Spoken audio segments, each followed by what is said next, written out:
the questions that I will ask Steven today came directly from that what I typed in there into ChatGPT, and there's absolutely no changes. And I would say that they are pretty good, Steven. Yeah, yes, sir.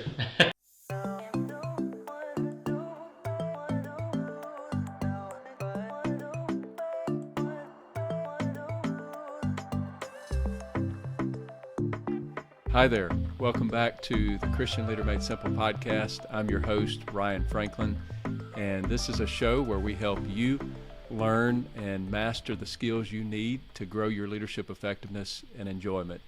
And if you don't want to miss an episode, be sure to hit the subscribe button and the bell on YouTube or the subscribe button on your favorite podcast platform to get notified as soon as I post a new session.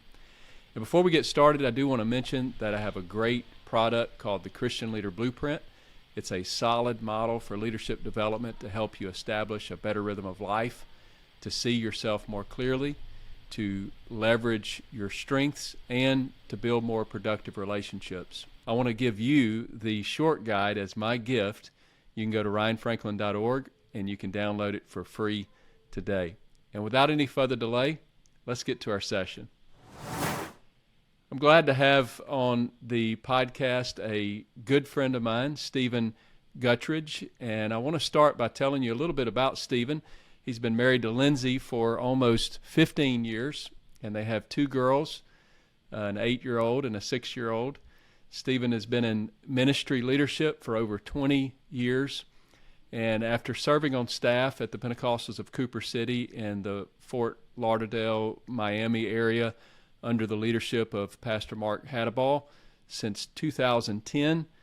He and his wife recently relocated to Rosenberg, Texas, which is a suburb of Houston, to launch a church plant in early 2024. He's in the process of planning for all of that.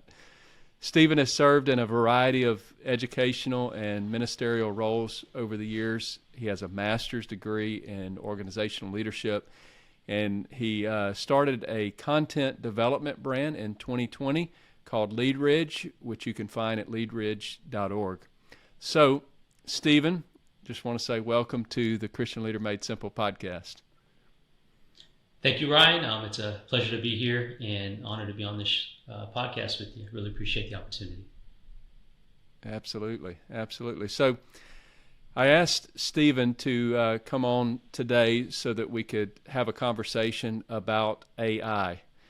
And I just want to give a little disclaimer before we jump into the subject that neither one of us are experts in this area. We are just sort of meandering through the dark with much of this. Steven has studied it much more than I have, which is why I asked him to come on. But we just wanted to just get on and have a conversation about how AI is impacting ministry and leadership around us. And so, Steven, to sort of start this off, I just want to say that I typed into ChatGPT some words before I sent you these questions, and I'll tell you exactly what I typed in. I typed, I'll read it word for word.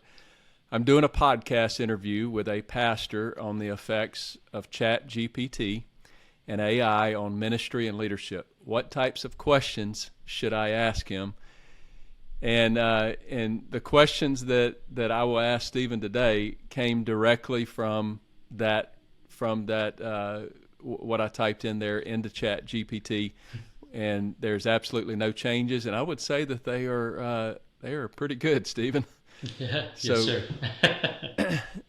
So the first question I want to give you is, how do you see the role of AI, specifically ChatGPT, impacting ministry and leadership in this modern world that we live in? Yeah, well, I think we're already seeing it real time just in this interview. As you said, you put a prompt in and you got a set of questions. Yeah. I don't know, exactly how long that would have taken you before, but I'm going to guess that it was saved you some time doing it in ChatGPT. And I think that's the most obvious impact and the most immediate impact. There's still a lot and as you said, neither of us are experts. I think there are very few experts, really, even those in the technology community, about it's AI also right now. New to all of us.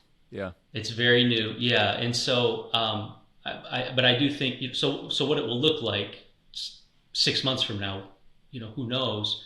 But right now, I think an obvious impact is saving time. I think the amount of time spent preparing is getting shortened for those who do utilize it, and will continue to get shortened. And I think that can be a really good thing, but it could also be a bad thing depending on the person, the circumstances, the situation. But I definitely think that the most obvious and immediate impact we're seeing is saving time. Saving time. Yeah, absolutely.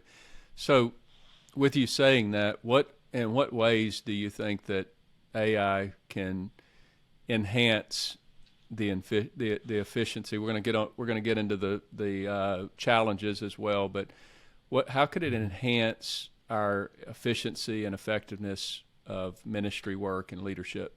In what ways can you think of? And I may throw out a few in just a minute as well. Sure. Well, yeah, I think, speeding up the time, for example, of your prep time. So if you're preparing when you say prep time, do you mean teaching, sermon work? Well, yeah. So let's go with the example of a sermon. You're reading your Bible reading plan takes you through the minor prophets. You're reading through Obadiah. You've never preached or thought much about the book of Obadiah, or thought about a lesson from the book of Obadiah, but something strikes you when you're reading, and you can run with that thought. But if you want to take that extra measure and make sure you've got the context of the book, the setting, that you're rightly dividing the word, that your take on the scripture and your handling of it is accurate. Of course, I'm old enough, and been in ministry long enough. I remember going to a local library after work. I worked downtown in my hometown, Lansing, Michigan. Walk down to the local library. I'd get out a big old Strong's Concordance, Matthew Henry commentaries, spread out on the table, have my Bible, a notepad, and do some very analog prep work for in my early years of ministry for a sermon. If I was getting a fiery 5, something like that.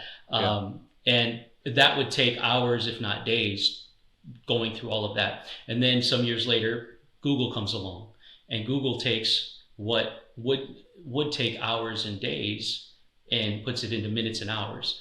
I think with ChatGPT, and soon to be barred from Google, which I think will be even more powerful from what I'm reading and understanding. If you want to get the context of Obadiah, make sure that you're understanding correctly. I think that will speed up. So what took Google would take you minutes to hours to complete as far as study goes. ChatGPT AI, it can take it down to seconds and minutes, and so I think that that's a way that the time is saved. It becomes a little more efficient. Of course, I guess the question is, and this could be addressed in other questions, but is the accuracy of what you're getting from ChatGPT.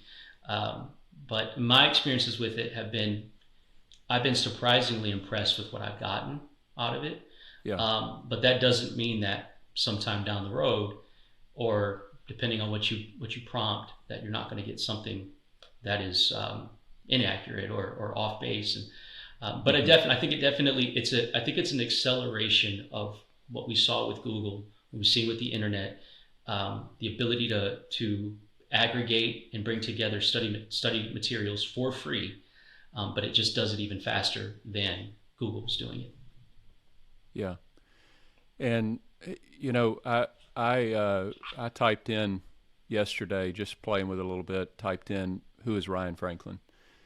Because that's one way of speeding up research or whatever, and it didn't know who Ryan Franklin was. So I went to Google's version of this, which is Bard. I don't know if you've heard of that, but it's I had just heard of it recently, like in the last 2 or 3 days.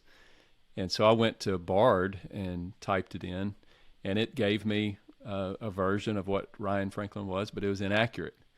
So I think accuracy is definitely a concern. But you think about it. We've been Googling things for years now. It's become second nature. Like you said, we used to be sort of analog with everything, and now everything is computerized. There may be some that are still doing analog way of research. Sure. But me, for one, I do a lot of Google searches and look up blogs and different things and read different things on subjects that I want to study on. And I do have to be careful with that to make sure that it's accurate. And if I have questions or something is making me question its accuracy, then I may look it up in a different way and compare the versions. But I think that's one challenge of AI is the accuracy. But I guess my point is, I didn't let, and I'm assuming you as well, some of the inaccurate things of Google stop us from embracing that and using it for the good and for increasing our efficiency and effectiveness. And I'm not sure, as I venture into AI, I'm a little bit, leery of it. and ChatGPT, I'm a little bit leery of it. There's some aspects of it that I'm like, is this ethical? Is this, where do you draw the line? And we'll get to that in just a second. Mm-hmm. But at the same time, I don't want to not embrace it. It's sort of like, it was probably a season of embracing Google. I don't want to not embrace something like ChatGPT just because it's new and it feels, there's some awkward things about it. I want to learn it. I want to figure out what's going on here and how can it make me more efficient and effective. Anything you want to add there before I move on to the next question? Yeah, I think I'm definitely in agreement with you. I wouldn't consider myself an early adopter of technology. Mm-hmm. I'm probably more of an early adopter now in this season of my life than I was when I was younger. Yeah. Partly because what I come to realize is, by and large, we usually adopt it. It's mm-hmm. just eventually, and there's often a season of resistance, maybe even animosity. I don't want to say animosity, but a strong resistance to the change because of its implications. And I don't discount that. I think I think it's important to not be so inclined to embrace something new as to not be discerning about the possible downfalls of it. At the same time, like you said, there are some that are still probably, don't do Google searches, don't use digital resources to study or do research, and that those are probably the extreme edges of that. But for a time, I think a lot of churches, it wasn't too long ago that, in fact, it's funny, I was thinking about this. When I was at Indiana Bible College, I was there for 1 year. I worked for the Apostolic Information Services, which produced Perspectives magazine. And mm-hmm. I somehow found myself doing graphic design for Perspectives. I'd never done it before. I just walked in the basement, they gave me the job, and there I was doing graphic design. But one of my jobs there, one of my roles there, this was 2007, 2008, was to go search for apostolic churches with websites and to give a kind of like it was like a rating. So they'd get some kind of little badge that they could put on their website. And there weren't a lot, it wasn't like there were a lot of websites. And so it wasn't that long ago that having a church website was rare, maybe even controversial for some. And obviously we're not there anymore. And so I do think that part of the ability to navigate through new technology is, one, just my personal opinion, is not go running headlong into it as if it's the next best thing and there's no problems with it. But at the same time, understanding that at some point, you're probably going to embrace it. You're probably going to use it. It's just a matter of when. So, I think that's an important element to understand, especially with this very, very new technology that's happening more every day. It's just growing every day. Yeah. And I think there's a way to use it where it's not unethical, and that is our next question, is about the ethics of it. But let me just give you an example. Yesterday, as a matter of fact, I was asked by one of our leaders at POA to write a letter of recommendation. They were seeking a job opportunity and they needed a letter of recommendation. So I was happy to do that, and I typed in just some characteristics into ChatGPT I asked it to help me write a letter of recommendation. Typed in some characteristics that I knew of that person, and within 30 seconds, it had typed me a phenomenal letter of recommendation. Now, the content was based on what I fed it, so it was accurate. It was not untruthful.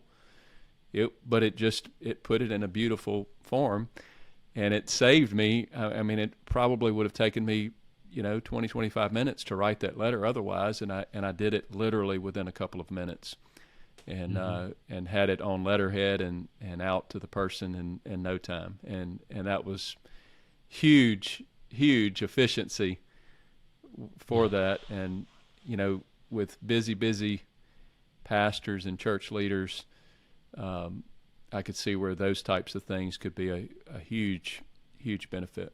So with that said, the next question that ChatGPT gave me was, are there any ethical considerations or concerns you have regarding the use of AI in ministry? How can these be addressed? Yeah, I think, so interestingly, ChatGPT, and I would imagine Bard and any other AI that's going to proceed from here, any open source or open AI, whatever that would be referred to, at least technically reduces one ethical issue that a traditional Google search created, or not created, but at least made it a little more tempting. And that's when it comes to plagiarism, because one of the most staggering things to me about ChatGPT is that it is not technically plagiarism. I remember the first time it hit me, I want to say this was January. I'd gotten on ChatGPT pretty early, probably December. I want to say I was able to get on and play around with it. And I really forgot. I did it for a week and then I forgot about it. And then something hit me. I thought, I wonder if I could build a sermon in ChatGPT just as an experiment. And so Now wait a minute. Yeah, right. No, yeah, exactly. Well, and you just ventured into some touchy territory with some of these pastors and church leaders. You built a sermon with ChatGPT. So it's funny, and when I had the thought, I was uncomfortable with the thought myself. I was uncomfortable, because it just I don't know about that. But number two, what if it actually does it? So I put in, help me write a sermon about Abraham. And so, sure enough, it lists 6 or 7 ideas. And then I zeroed in on Abraham and Lot, and it just kept going and going, and it got very detailed, and it actually produced a thought that, so not going into all of it here, but it produced a thought that I questioned. I thought, well, that's interesting. That's an interesting take. So I asked ChatGPT to essentially explain itself, and it did. And I was like, oh, wow, that's actually really good. And that's when I was like, this is not what I thought it was.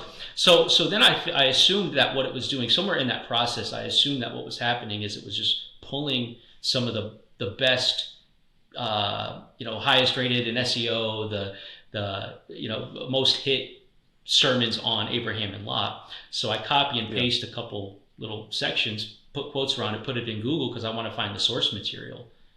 There is no source material. It doesn't match with anything. It's something like 97%. I've seen 97% original content, and so in that way, it's an interesting little caveat there. But I think ironically that raises the ethical concern on the other side there, and that's the ability to produce and present without actually prayerfully preparing. And I think that's the challenge that really I think you nailed that right on the head. That's the challenge that I have in my mind in using it for sermon preparation. Is this a Spirit-led thing? In apostolic churches, we're absolutely concerned about making sure that we deliver content that is Spirit-led, that the Lord has that we have prayerfully gotten and moved towards. So, how do you address that, Steven? Yeah, and I totally agree. And by the way, I have not used a ChatGPT sermon as of yet. I've built them, but I've not, just as an experiment, but I've not used them. I think that, let me say this. I think there's a difference between having a busy week, having been sick, just not there, and it's Saturday night, it's 10 o'clock, and you're trying your best, you're doing your best, and it's just not happening. And maybe it's a minority of those who experience this, but the sermon's just not coming together. And to use technology to help at least jumpstart or fill in some gaps, I think that's one thing. I think it's different when that becomes a consistent go-to. But again, going back to what we were saying about Google, we've had this at our hands for more than a decade and a half. I think this is just an acceleration. So again, you go back to that example that I shared about me sitting in my early 20s with concordance and Matthew Henry and all these books, and then to go to Google. Well, the first time I did a Google search about a biblical topic, I felt like I was cheating, and now I don't really think about it. And so I think that that's been there for a long time. It's just a matter of how we embrace it. And I think before Google, you could have got a Charles Spurgeon sermon book and preached that. And so I had plenty of them. Yeah. Yeah, and so I think there's always been the ability to plagiarize, and this is just making it a little more efficient. And again, it's not technically plagiarism, but I do think that I think ultimately it's heart work, and what we do is heart work, and a machine can't do heart work, and it's a work. The word comes. It's from God's heart to our heart, and it still delivers. That's the key. AI stands for artificial intelligence, and I think at some place you have to draw the line of what's authentic and what's artificial. And like you said, if you're a person that is to take it a little bit further from what you said, if you're a person that doesn't easily generate really good ideas, you could use it for an idea generator.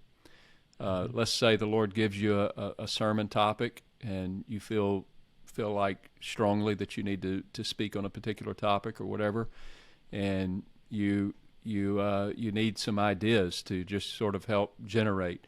It can create some great reading material that can help generate the ideas flowing through, and then you could even take some of those ideas to prayer. And Lord, is this in line with what you would like me to share with the people? And I think, you know, and then also with ChatGPT, what you feed it, yes, will also alter what it produces. So, what are you getting from the Lord? What aspects of this message or whatever teaching lesson are you getting from Him? Feed it into ChatGPT and see what kind of ideas that it throws out at you. I think that is there anything wrong with that, Steven? It feels kind of odd even saying that, to be honest with you. Yeah, well, it's interesting because recently I as an experiment, put a sermon title in scriptures and a prompt into ChatGPT from something that I've actually already preached, to see what it would, produce and see what direction it would take. Just again as an experiment, but I do think that I'm in agreement with you that, and at least I think you're saying that you think it's okay to use it as a idea generator, and as a complement to what the Lord has given you, more so than a replacement. Yeah, absolutely. Yeah, and I think that those maybe subtle differences are very important, because I think at the end of the day, again, to effectively do heart work, a work of the heart, a spiritual work, without having your heart in it, you run the risk of, really what happens, I think, is we run the risk of becoming the bot. We become the machine. Yeah. Because if, the intent is for us as the human operators to create the input and for this machine to help us in our operation of whatever we're doing. But if we're not careful, we can overuse something like AI to the extent that we're ingesting the input from it so much that, we're being fed, and we are essentially becoming the machine. We are, especially I think in ministry and leadership, where it is a matter of the heart. And again, I think there's a major difference, by the way, between having ChatGPT write a marketing email or a blog post or ebook about do-it-yourself home improvement, which it can. I mean, you can write an entire book in an hour, put it on Amazon, and make money. That is something that is being done with ChatGPT. I think there's a difference between that and using it to write sermons or a blog or ebook on prayer, because the sermon and the blog post and the ebook on prayer, that's a spiritual thing. That's a heart thing. Right. Right. And to do that heartlessly, I think is dangerous for all involved. In particular, the person, the minister and the leader who is producing and presenting content without prayerful preparation. Yeah, absolutely. And drawing the lines there with that is still a little. Those lines are still a little bit blurry, and I think we have to be very careful as we venture into that and not get too quick, but yet at the same time, at least exploring it, because of the fact that it can increase efficiency and possibly help us in a great way. So, just following these questions as they come. We actually may jump topics a little bit here or there, because I truly want to follow the questions as AI gave it to us, as ChatGPT gave it to us. But how can we use ChatGPT and AI to better serve our communities? Yeah, that's a good question. On that? Yeah, again, it's so new. In at least this iteration of it, where we're at right now, is so new. It's moving so quickly. And what we can do with it, not just ChatGPT, but what we can do with design, what we can do with photos and creating what would have taken hours and days for a very skilled graphic designer, you can literally do now in seconds. I've toyed with that a little bit, and so I think right now, as far as ChatGPT and AI serving our communities, I think what it does, what it can help with, obviously, and Google can do this, but it does it, I think, just quicker and more efficiently, perhaps, is understanding the demographics of our communities, and being able to really get that quickly. Where a Google search, it might have taken you some time to, you got to ask the right questions, and you got to filter through a whole lot of things. What would take you the amount of time to do one search, you can do a ChatGPT and get pretty comprehensive information about your community. Can I put you on the spot there a little bit, Stephen, and just ask you what would be a good start of like maybe a prompt that you could to do that, to explore the demographic of a community? Can you think of anything off the top of your head? Sure. Yeah. Well, I would say, or just an example of that, maybe. Yeah.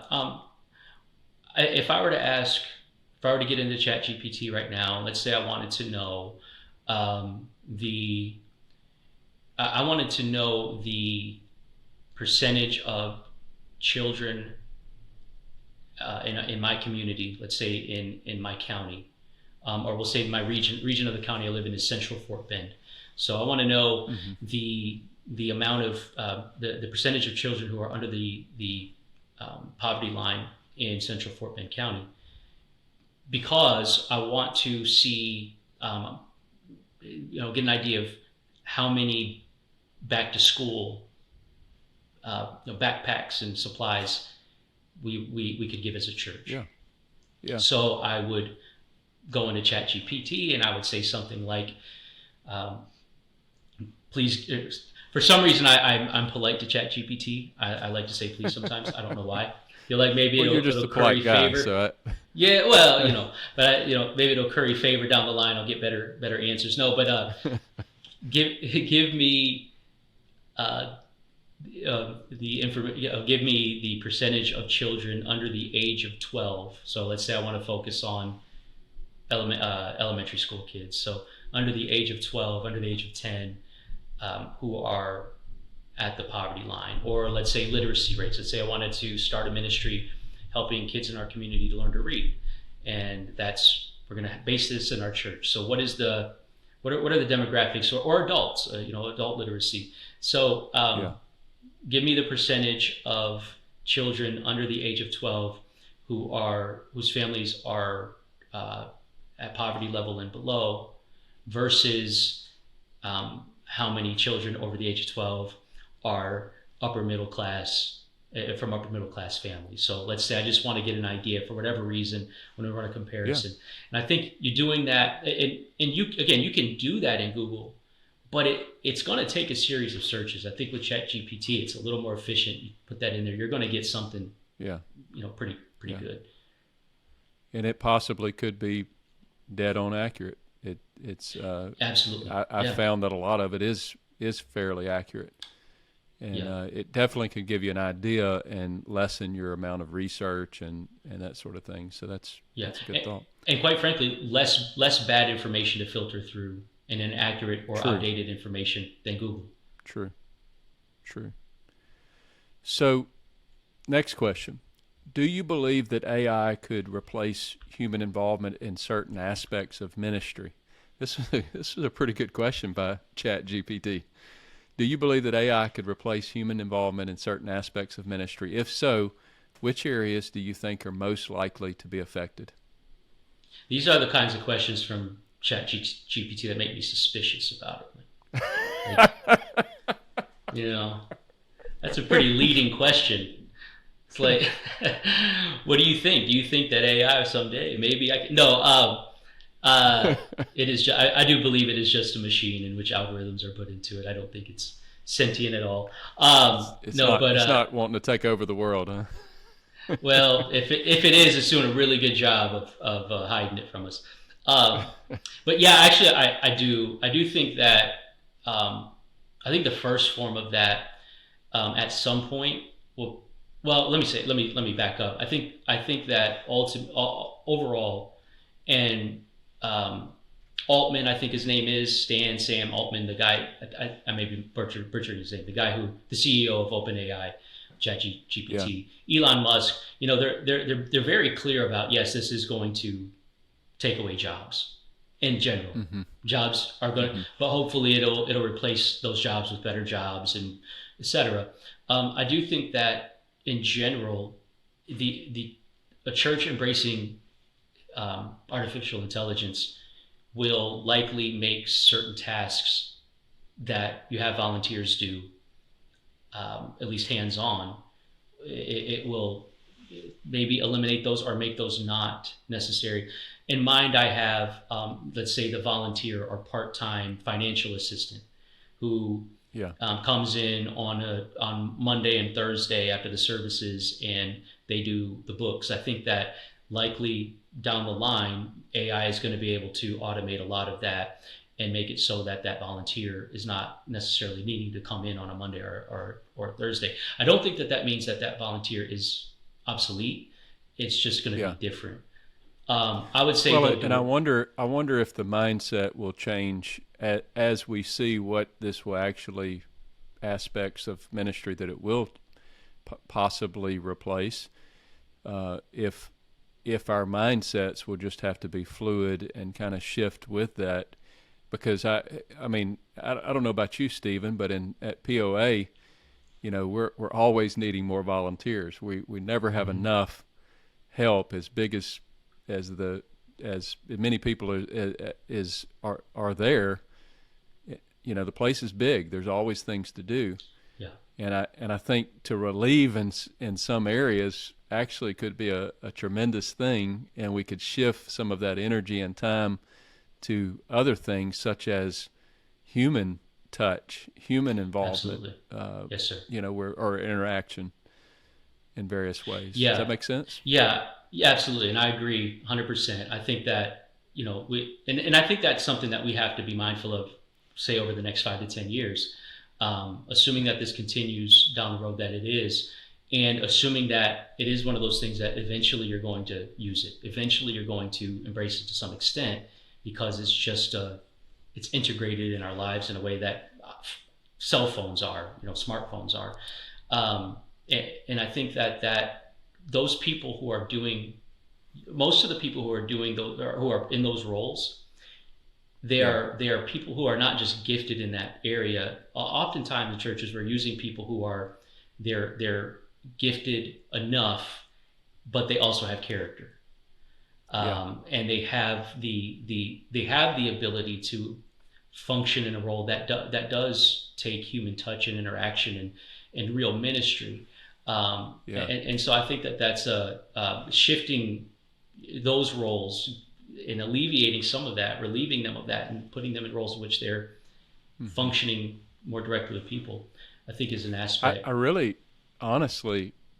think that it could create a dynamic where it makes the human interaction so much more important. If you think about it, if I'm having a conversation with you, Steven, I can't fool you with, crafty words if we're having a conversation. It's though I could if I were texting you and I put in ChatGPT my text and say, hey, make this more empathetic sounding, and ChatGPT gives me a better text message, and I send that to you. I really think that it creates a needed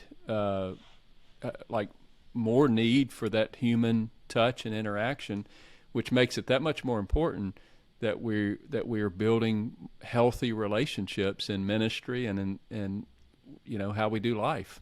Does that make sense? Yeah, 100%.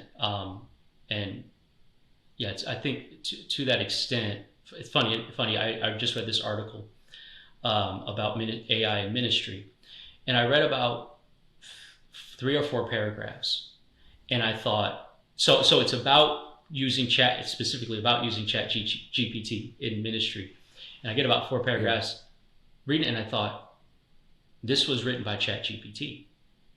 This person has written an article about ministry ChatGPT, and I'm almost certain. And then I get down another couple paragraphs, and they say, by the way, 475 out of the 541 words above are written by ChatGPT. Everything except for the byline. So I do think that, I think eventually people are going to be able to recognize the difference between a bot and a human being. And as artificially intelligent communication becomes more prevalent, I think it's going to become more, as you said, like more necessary for someone who does have emotional intelligence. And I think that human touch, although I think conversely, people are going to become it's going to be a little harder for people to receive it. I think similar to in the way that social media and texting has made it more difficult for young people to have in-person conversations. It's easier to have digital communication. It may make it a little more awkward. That human touch becomes more awkward initially. But I think it becomes that much more impactful. Yeah, and important to really see the truthful side of a person versus what could be a facade or a mask in some cases by AI. So I'm gonna skip down a couple of questions for sake of time. This has been a great conversation, but I want to hit these last two questions, and then I've got a final question that I want to ask you personally. But how can ministry leaders ensure that AI technology is used responsibly and in alignment with their religious values? And I think we kind of hit on this pretty heavily already, but is there anything else you want to add there? I think we have to remember that ministry is hard work, but it is also heart work. And the machine and technology can make hard work a little easier, and I think that's okay. But it can't do the hard work. So if you're doing what you're doing as unto the Lord, and that remains so, you're going to remain buffered against the temptation to cut corners or waste time. Waste that time that you saved, choosing rather to allocate it that time towards something more productive. And let me say, that more productive thing that you allocate your time to, that you save because of technology, it may be a date with your wife, or spending more time with your kids on a Saturday afternoon because you saved 6 hours on sermon prep. And you're ready to go on Sunday, when before you're locked in a room and and your family understands, but you're taking that time away. I don't think that means you have 6 more hours to watch college football on Saturday while you still don't give time to your family. I think that would be a misalignment of religious principles and religious values, and not like college football. Okay, but I'm just, it's like you also, but I think that balance between, like, I have this time, my family wasn't getting that time, now I have it. What am I going to do with it? So I think that's a great question. What are you going to do with that time that you recovered? If this helps you recover some time, what will you do with it in a responsible way? That's very good. That's going to be a challenge for all of us, but I do think that's a challenge that we'll have to navigate. So last question on AI. Are there any biblical principles or teaching that can guide ministry leaders in navigating the use of AI and technology in their work? Anything that you can reference, scriptures or anything that? I think whatsoever you do it heartily as to the Lord and not unto men, because I think there's going to be a lot of opportunity to again, produce and present things that resemble that heart work. But it's really not. It's counterfeit. And everybody loses. Everybody loses with that. And again, this has been around for a while, but I think that we're entering a time in which that will accelerate, because it can just happen so much quicker. And now there's so much more time that you have left over. Again, what are you going to do with that time? And so if you're using these tools, still remember that you're doing this as unto the Lord and not unto men, and you're still accountable, and still accountable for the work of the heart that I'm doing. I also think AI will give us an even greater opportunity to deceive and be deceived. And I've always said, just maybe as a related aside, the easiest way to be deceived and to face deception is to be deceptive. I think when you're deceptive and you walk in deception and you're trying to deceive others, you look at the life of Jacob, and I think you see that as an example of how deceiving leads to you being deceived. And so I think being aware and so discernment is going to be very, very important.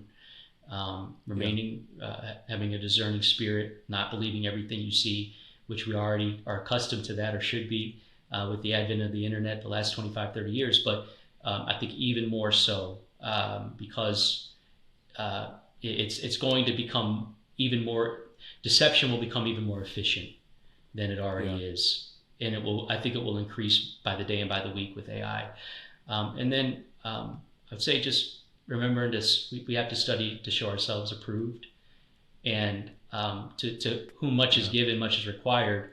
And so if we have this incredible opportunity to gain knowledge quickly, to have an outline produced for us that we can then build off of, then we are responsible to build off of it. And so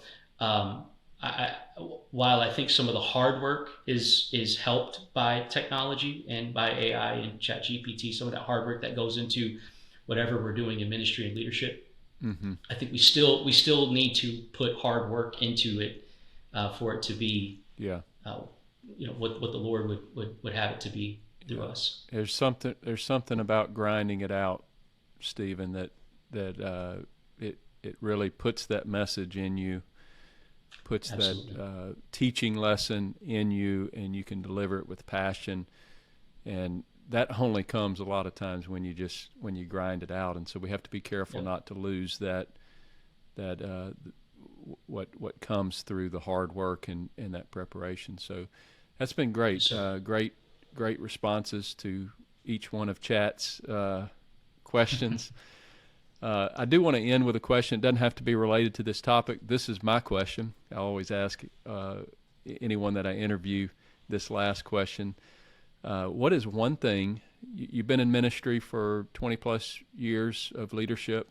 What's one thing that you wish you could tell your younger self, Steven? The one thing, what comes to mind when you say that is,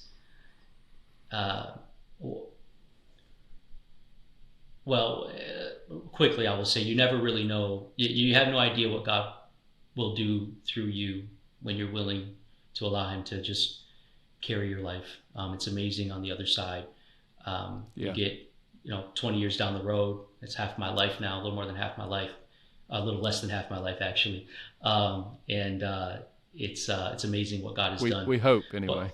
Right. Well, I should say I have been in ministry a little more than half my life. There it is. Yeah. Gotcha. Okay. And so, I hope this does not sound negative. I don't mean this in a negative way, but I would just say, I would have liked to have been a little more prepared and aware that when I started in ministry, all of those who were there with me, other young men, young ladies, that I envisioned all of us, I guess you could say growing old together in ministry, our families staying connected to one another, to see it. You have to be prepared that some of those that you thought would be there down the road are not going to be there anymore. Yeah. They're not going to be in ministry anymore. They're not going to be serving the Lord anymore. And you will have to navigate through that, and that takes making decisions today, and making decisions today about tomorrow. Yeah. That come what may, and there have been people that it shocked me that they're not around anymore. And there's sort of a grieving process with that too, isn't it, Stephen? Yeah. It's a thing that we have to work through as ministers, as leaders, to ensure that we remain healthy ourselves, is to effectively grieve and process through those situations in life. Yeah. So. Yeah, and I think you'll be surprised. Not only the grieving, but then they call it survivor's guilt, and there might be some times where you look around and you go, well, yeah, how am I still here? Why am I still here? And it's by the grace of the Lord. It's decisions that you made, you're making today, that will affect you 10 and 20 years from now. Yeah, that's very good, Stephen. Well, this has been a phenomenal conversation. I think we're navigating through something that is a challenging subject today, and just having a conversation as to how it impacts ministry and leadership in general. And Stephen, I just want to thank you so much for giving me and our audience your time today. It's been such a pleasure to have you on. And if people want to connect with you in some way, if they've heard something you've said and want to connect with you, where can they find you online, and where can they reach out to you at? Sure. You can email me at my email address, stevenguttridge@gmail.com. You see my name spelled, well, I don't know if you see my name spelled there, so it's StevenGuttridge@gmail.com. Okay. Not as present on social media as I once was, but I'll be back and up and running. I do have a website, leadershipodcast.org, if you want to check that out, and I do have a Facebook page connected to that. I am on Facebook. If you want to connect, please feel free to send me a friend request. So, Awesome. Well, I'll put those links in the show notes so you can connect with Stephen if you would like. And if you're a new listener, be sure to subscribe wherever you listen to audio podcasts or on YouTube. And also, it would just make my day if you would take a minute to rate the show and write a review on Apple Podcasts or wherever you listen. My name is Ryan Franklin. Thank you so much for joining us on the Christian Leader Made Simple podcast.